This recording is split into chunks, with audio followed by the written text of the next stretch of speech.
زموږ یو بل اورېدونکي حاجي محمد احمدي پوښتنه کړې ده، وایي که یو کوچنی ماشوم چې یتیم نه مور لري او نه پلار او دغه یتیم له نیکه سره وي، نو د دغه کوچني سرسایه پر نیکه باندې واجب ده او که نه؟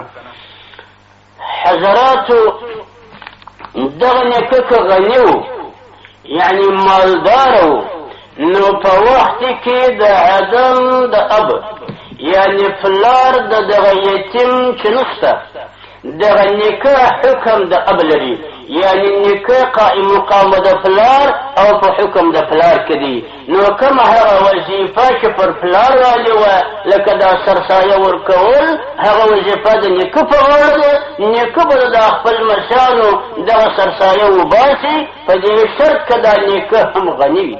حضراتو بل ځای راوړي علمي میراث راځي یا نور کتابونه، وایي که داسې وي چې پلار ژوندی وي نو خو هغه نیکه د میراثه ووتي، ولې دلته عصبات دا څلور ډلې بولي.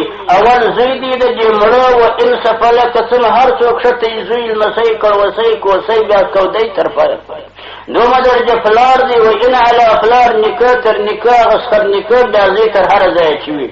بیا نو دا دوه قسمه ورونه اخي عیاني و علاتي سره د زامنانو، څلورم لمبر عمي عیاني و علاتي یعنی اکاګان سره د زامنانو، دا دوه قسمه اکاګان.